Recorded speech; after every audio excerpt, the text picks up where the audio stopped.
கிறிஸ்துக்கள் அன்பான காலைக்கதி நிகழ்ச்சி நேர்களே, எல்லாரும் சந்தோஷமா இருக்கீங்கன்னு நினைக்கிறேன். இந்த நாள்ல கூட ஆண்டவர் உங்களுக்கு போதுமானவராக இருந்து நல்ல நித்திரையை தந்திருப்பாரு கர்த்தருக்குள் விசுவாசிக்கிறேன். இந்த நாள் நமக்கு வருகிற வாக்குத்தத்தம் என்ன அப்படின்னு சொன்னா, ஆதியாகமம் 26ஆம் அதிகாரம் 12வது வசனம். ஈசாக்கு அந்த தேசத்தில் விதை விதைத்தான், கர்த்தர் அவனை ஆசீர்வதித்ததினால் அந்த வருஷத்தில் 100 மடங்கு பலனடைந்தான் அப்படின்னு இருக்கு.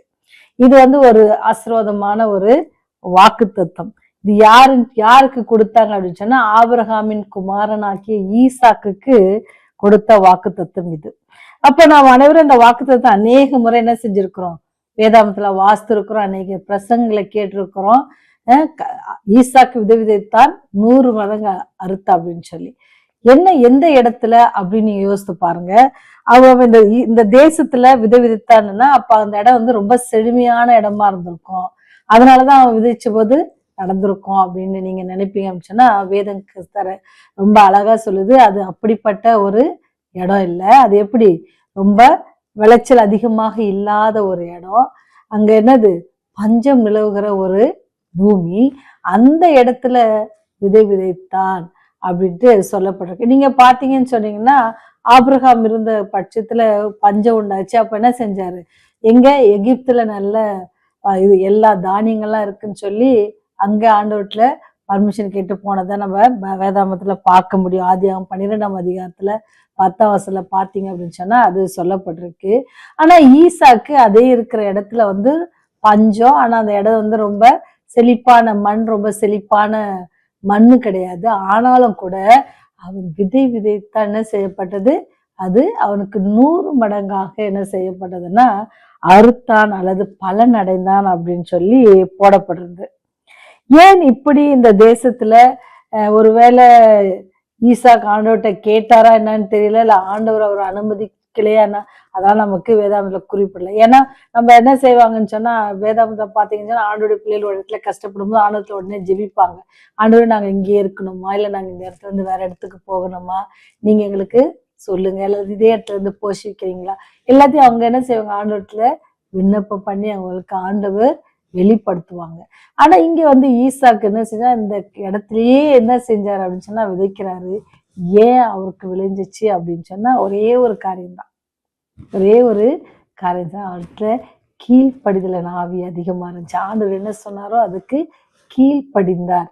அது கஷ்டமானாலும் சரி, அது பாலைவனமா இருந்தாலும் சரி, அது விளையாத ஒரு இடமா இருந்தாலும் சரி, பரவாயில்ல, இந்த இடத்துல என்ன செஞ்சிருக்காரு, ஆண்டவர் வச்சிருக்கிறாங்க. அதனாலதான் அவர் இந்த கீழ்ப்படிதல் இருந்ததுனாலதான் என்ன செஞ்சாருன்னா, ஆண்டோடைய கட்டளை எல்லாவற்றுக்கும் கீழ்ப்படிந்து நடந்ததுனால ஈசாக்கு எப்படி பலன் கிடைச்சிச்சா, 1 2 இல்ல, எப்படி 100 மடங்கு கிடைச்சிச்சு.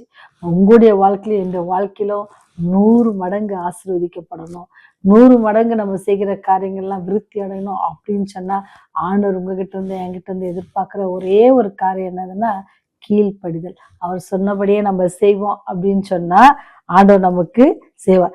தேவனுடைய வார்த்தைகளை அப்படியே நான் என்ன செய்யலாம், நம்பலாம்.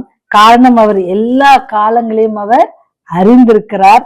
நம்முடைய வார்த்தைகளை ஏற்றுக்கொண்டு நம்மை அவர் கைகளில் என்ன செய்யணும், ஒப்படைக்கணும். அப்படி ஒப்படைப்போம் அப்படின்னு சொன்னா, அவர் என்னையும் எனக்கு செய்ய போவதையும் அறிந்திருக்கிறபடியால் நான் பூரணமாக என்ன செய்வேன், அவரையே சார்ந்திருப்பேன், அவரையே நம்பியிருப்பேன் அப்படின்னு சொல்லி ஈசாக்கு என்ன செஞ்சிருந்தாரு, இருந்தாரு.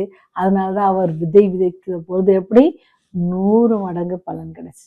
நீங்களும் நானும் அப்படி நம்ம ஆண்டவத்துல ஒப்பு கொடுத்து அவர் சொல்லுகிறபடி அவருக்கு நம்ம கீழ்ப்படிந்து நடப்போம் அப்படின்னு சொன்னா, எப்படி உங்களுக்கே தெரியும், ஈசாக்குடைய கீழ்ப்படிதல்ல ஆபிரகாம் பலியிடும் பொழுது கூட என்ன செஞ்சாரு, தந்தை கைய காலை கட்டி பலிபீடத்தில் மேல் வைக்கிற வரைக்கும் கூட என்ன செஞ்சாரு, கீழ்ப்படிந்து நடந்த ஒரு மனுஷன். அப்படியே வாழ்க்கையில எப்படி இருந்துச்சு.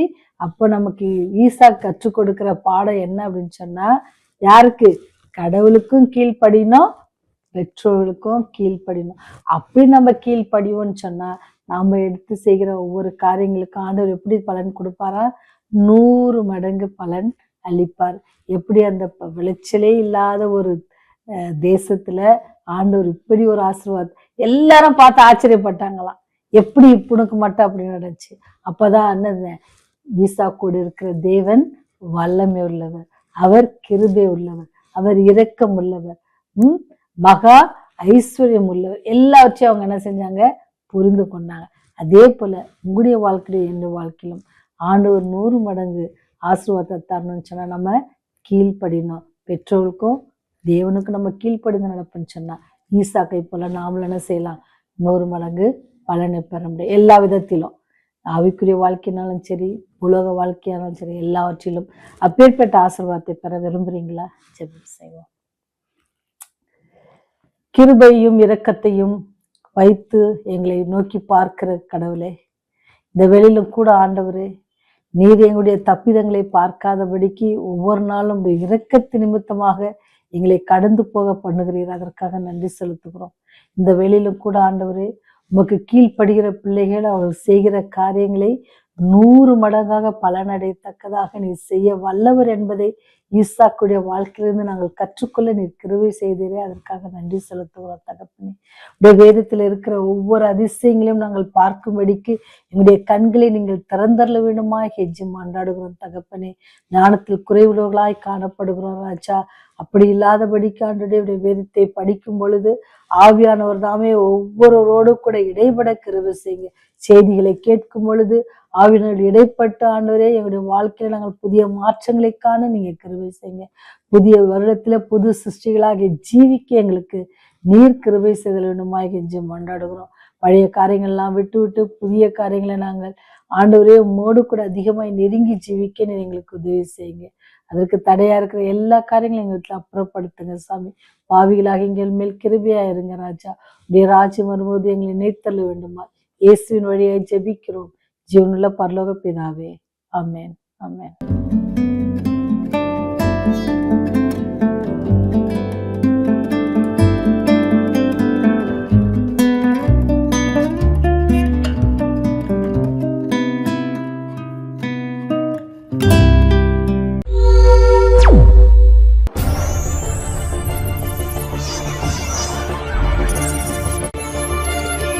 நீங்கள் பார்த்துக் கொண்டிருப்பது உங்கள் ரிவைவல் டிவி.